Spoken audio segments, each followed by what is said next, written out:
welcome to another episode of Tips and Tricks. Today we're on Mines Encounter Battle. In this particular one I'm going to be driving the T28 prototype. It's fully upgraded with a 120mm gun. Ideal in most situations just in case you do get into Top Gear games. This itself is a pre-patch match, if that makes any sense. So what we'll do at the moment is just pause the video itself and have a look at what we've got. So the spawns in question on J1 and J8 side are the number 1 and 2. Currently I spawn in the number 2 spot. My ideal location to go into is up the middle. This is more on the case with if there's artillery on the map, it's ideal to try and stay in that point, this being the best spawn as well. Roughly E4 is the place to go. It's easy to get to on the other spawn, but hopefully with people on your own team they will go up through the middle. Going down the left you can do, it's not ideal to go down with a lot of people. Your ideal situation is to go up the middle and go down the right hand side if it allows you to, if people actually work as a team together. Not something that normally happens, but it's one way of being able to get a decent amount of XP. The location where I'm going to be, like I say, is E4. Most of the time I play Mines Encounter on this side, I will go up there. On the other spawn I'll find myself going towards the flag, staying on the corner in E7 to try and combat people coming up and slow down the advance as much as possible. The middle of the map is the most important part. With the loss of this one it can cause an easy flank to come around the side.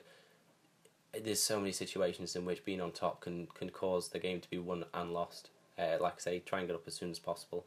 So in particular, I'm heading over there straight away, but with regards to this match it's kind of looking to see where other people are going, because I don't want to be going across this water without cover, but for the sake of needing to get up there I do YOLO across.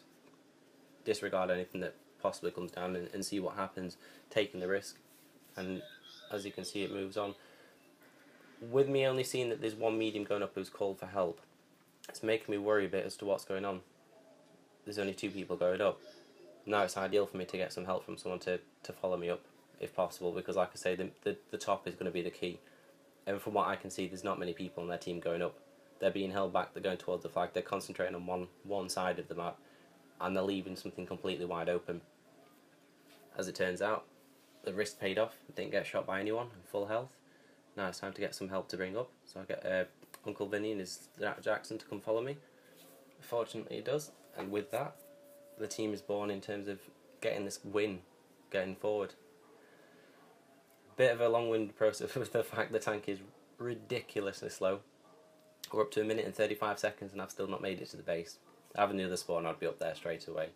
But hold down on that left hand side in any TD or any tank in particular with the armour that has it on the turret is the best thing that you can have. There's so many people that will not pen, that will stay back. If you can hold people back at the point of that hill, you can allow your team to have more time to do things.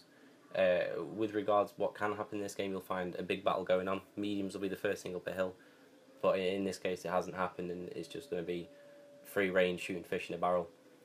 With Vinny behind me it's giving me a little bit of a push, so it's going to increase my speed up there, and it's also nice having the backup because my tank itself is good but the turret speed is poor, so with the help from him to be able to take on tanks of his own tier means that we're going to obliterate anything that we come across.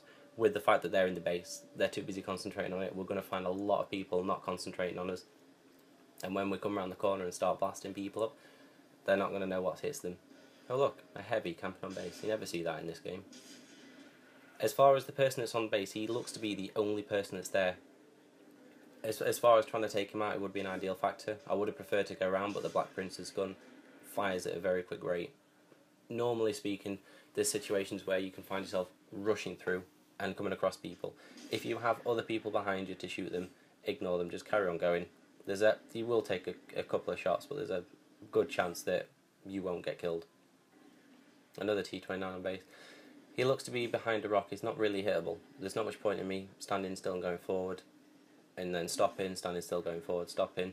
I'm better off just carrying on going. He looks to be getting hit up pretty bad by several people. In most respects it's worth either just taking the shot or not bothering with him. In the case with this one it's just taking the shot. So now you see the importance of the hill.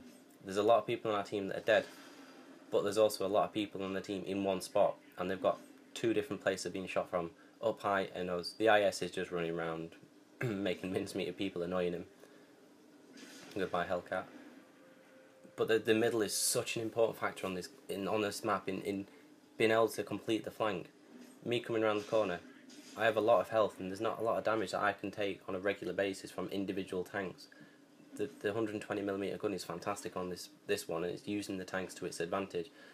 So I'm pushing around all the way through, going up to the flag itself. Again, not bothered about what I'm coming across because it's very unlikely that I'll die. Again, with the backup behind me, Nina's Jackson. Medium up on top of the hill, which I think is the Pershing. And the tank itself is bounces. I've never really known it to bounce that much, but take advantage of it. Go forward. Start pushing people. Goddamn IS. Now you can see with the last 30 odd seconds from when I came around the corner, they've only got 2 tanks left. We were 9-7, now we're 13-8. And now it's just a case of pushing on to win the game. As far as people that we come across, it's not really that much problem. I'm never going to die. I've got the cover to back me up. Just push through and finish off as much as possible. And for whatever reason, I don't actually know, the T-44 decided to try and face hook me. Yep, there's a little shake of the head. Don't know why, but there you go. Each their own. There's Uncle Vinny to back us up again, perfectly showing how that a T-28 can really show some stuff. So as we just pause the map and have a look at the end of it, you can see the location of our team being more or less everywhere on there. They're all in different places, but they're all combined together to get shots, multiple shots on single targets that pop round, that peep. And it is, from what you can see, we've won the game from it. Obviously with the backup you also get from random people, can work, it might not work, but in this case it did. And it's well worth the risk to take, especially that start and to rush across the water. Worked out quite well. As far as the ending stats, they kind of speak for themselves. 2,200 XP, 3,500 damage-ish. There's not really many people with 0 on our team, there's only 2, but they were very early on. Like I say, if playing Mines Encounter, if you're going to have a recap on it, is the middle is very, very important. Take note of where you spawn. The number 2 spawn isn't ideal to go there. It was a bit of a risk, but it's worth the take.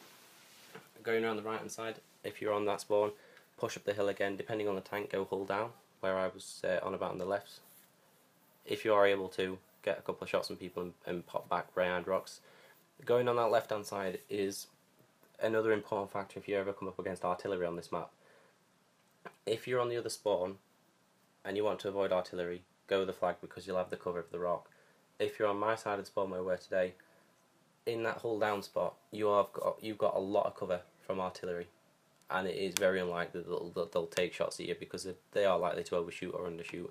And again, it's well worth the risk of going up there to stop people coming up the hill. Well, that more or less covers it for Mines Encounter Battle. There will be other ones coming out, and I do hope you share this on. Get some good feedback if you can as well. Comment and subscribe. Thank you very much.